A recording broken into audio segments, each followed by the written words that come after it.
you are, for me, definitely also really combining that compassion that you learn in yoga with the compassion that you also have for animals, and kind of bringing that together, which is something that I do every day, or that's really what I live my life for, is like bringing that together. And Yeah. and because, do you feel like that your practice of yoga, has it really also opened up your heart more? Like, did you get even more compassionate by the practice of yoga? Has that helped you also on the animal rights kind of front, you feel? Or I want to say it kind of did the opposite.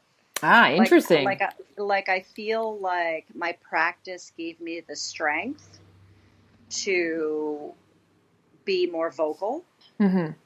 You know what I mean? Where I was kind of like this, like, emotional, kind of like open-hearted little girl, Mm. where now I'm a strong woman who can speak my mind. And Mm. I feel like the practice gave me that. Yeah. Yeah, that's a beautiful way of looking at it as well. Thank you. That's really, yeah. I mean, it's good. And so, how do you feel that is some of the stuff that you're feeling coming from a place of anger? Like, how do you deal with anger in your life? It's a good question. I do get angry. I am Spanish. It's kind of The in the blood. fire is Yeah. there. The fire is there. It's kind of in the blood. Yeah, yeah, yeah. You know what? I've learned over time, and I've learned over time that, reactivity is something that we all need to kind of control. You know what I mean? Like circling back to, it wasn't lack of compassion, it was lack of information. So, Mm-hmm. it's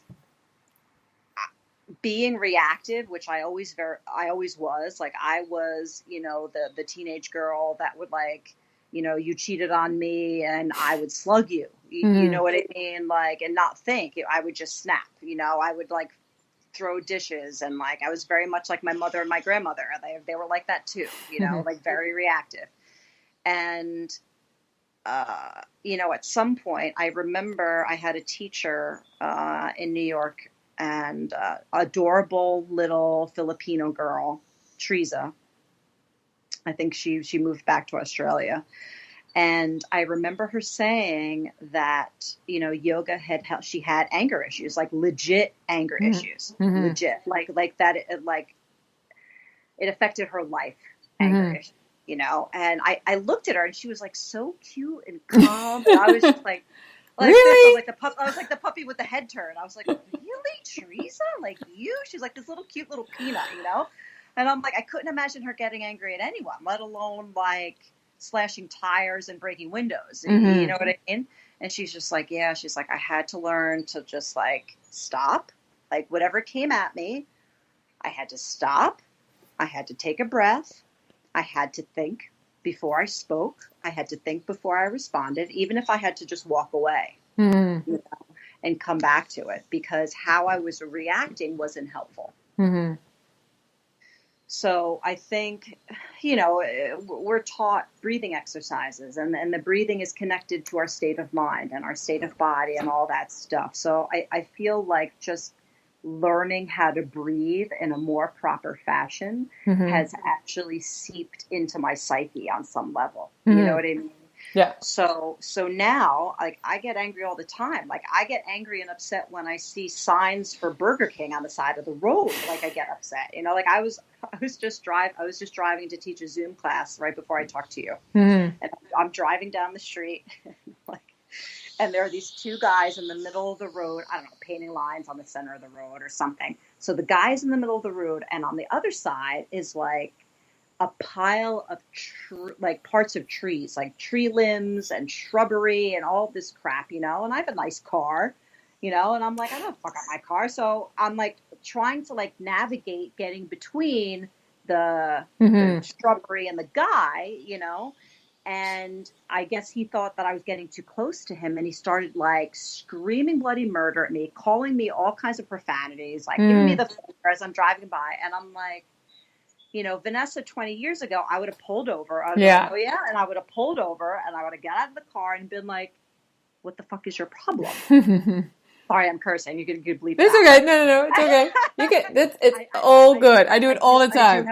I have a potty mouth. So, like, before I probably like would have done something that wasn't pleasant. I would have reacted somehow, and now I'm just like, I shake my head. I like take a deep breath and I'm just like, he's having a bad day or whatever's going on with him. Like, I can't pretend to know what his life is like.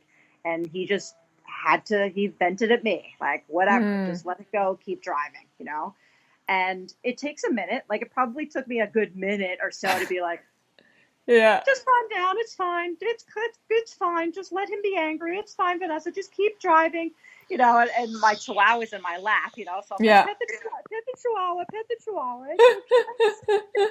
Do something. Okay. But those are essential learning moments for yourself as well, right? Like where you have your own little victories of like, oh, wow, this is a very different reaction of what I would have had, all these years back. It's a beautiful, I think it's also amazing to stand still at your own like growth in that, Yeah.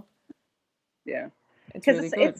It's not helpful. And it's the same thing with like, I remember when I was younger, when I wasn't vegan, if I ever heard about the vegans or of veganism, and it wasn't Morrissey, like it wasn't like, a singer or something, it was about people like in Times Square, like people like PETA people throwing blood at people like with fur coats or whatever. That was like, it was a big thing back then, And I was just like, what are they doing? Like I like, and I hated fur coats. Like I would cry when I saw them, even at the time. But I was just like, I don't like making people angry doesn't bear fruit. Like it just makes them angry back. Yeah.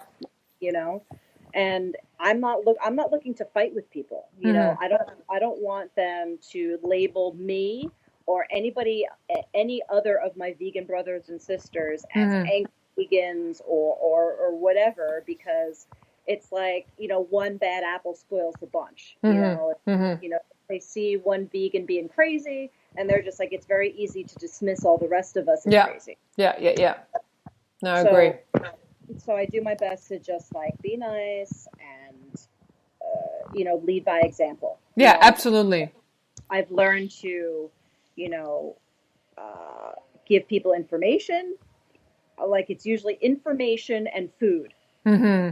Yeah, those are very powerful measures. That's usually how it plays out. Absolutely. I called it like the 3 F's. It was like friendship, food, and something else. I don't know, whatever. Yeah. But that was like my, my little plan for people. I'd make friends with them, and then I would feed them. Like good vegan food, and everything else would kind of follow because now it's so easy. Like people are just like, well, what do you do for this? And I'm just like, these days, all you got to do is go to your local supermarket. Yeah. And if you want cheese, you grab the vegan cheese. You want butter, grab the vegan butter. Like, 20 years ago when I turned, it was way harder. It was so hard. Like I was a junk food vegan because I didn't know what else to eat. I was living on pasta and like bagels, and it was like living my life on carbohydrates, which tasted delicious. Delicious, but made my pants tight. So I had to figure out like I had to educate myself on how to eat a little better. But totally. It's so easy now. Yeah, it's ridiculously easy now. Like you can get an Impossible Burger at Burger King. Yeah. It is that easy these days. Oh my goodness.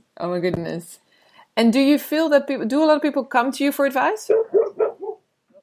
The doggies. Do a lot of people come to you for advice? You feel like, do you feel like they do? Yeah, they do. I actually had, so I Thai box as well, and I've been doing that for about a decade.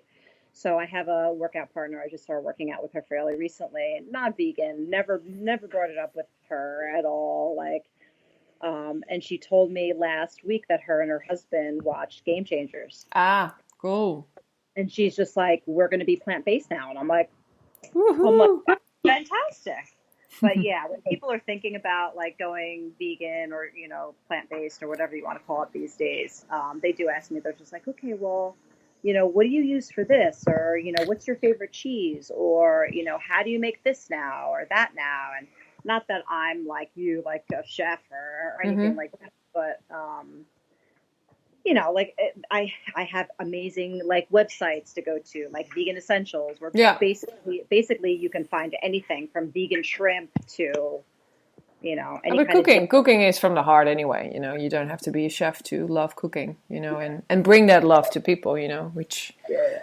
now I think it's important. I feel also, especially also, I think if you also have this presence and you're doing the yoga class and stuff. I think that you also become this guide to people as well. Especially when you say like, "Hey, I lead by example." Then I think people also wanna know, and get information from you. Yeah. So it's also nice to be that person. I think. It's nice to be able to plant some seeds, in other people's lives. I think Yes. it's a really great thing to.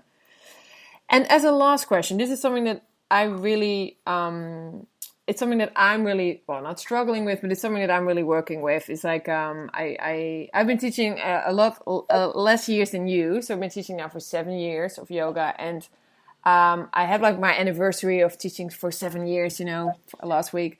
And my teacher, who's a very important teacher for me, he's my main teacher. His name is Mick Barnes. He's in Australia. Has also been teaching for a really long time. And he was saying like, man, you really need to sort of, focus on your teachings. But like, I think sometimes he feels that I give way too much credit to the teachers all the time. And like, I'm not too much on me, like you need to believe in yourself and, become the teacher that you were supposed to be. You have this gift. This is your destiny. Believe in yourself, kind of thing. And it is something that I think he has a really good point because he knows me so well. And I'm like, yeah, I do. Because I also feel like, these teachings that were given to me by my teachers and my teachers are very important to me. And it is important for me to always like give them that credit. But it's a question I really was wondering how that has been for you. Like, have you really, have you found yourself as a teacher? Have you found your voice? Like, how was that process for you? Do you, could you give So us some my knowledge and light? so my path with my teacher training was different than yours, right? So you were taught by Sharon and David, right? Yeah. Or Yeah. Jivamukti. Yeah. So the Jivamukti lineage is very guru based. Right. So they want you to look at Sharon and David as your teachers, as your guides, as and I love Sharon and David. I've met them. Like I appreciate their work since the day they opened their doors. Dharma's kind of like same thing.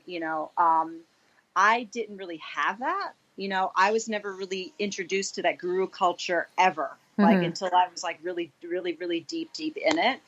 And up until the point where I got my advanced training from Anna Forrest, like I never really considered any of the people that taught me anything as like a guru to follow with both feet.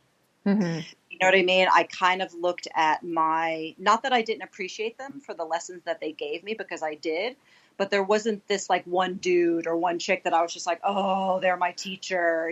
Like when people ask me who trained you, who's your teacher, like I really didn't have an answer. The guy that taught my original 200 hour was a sexual predator. So I don't even acknowledge him for anything, honestly, like not much.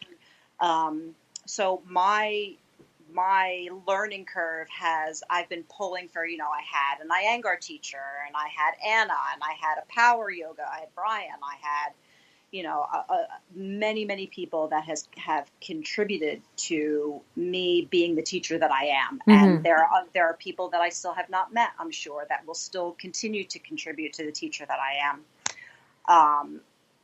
And some people say that they're wrong. Like a very good friend of mine, Adam Sobel, who owns the Cinnamon Snail. Have you ever heard of him? Yeah. He wrote Street Vegan.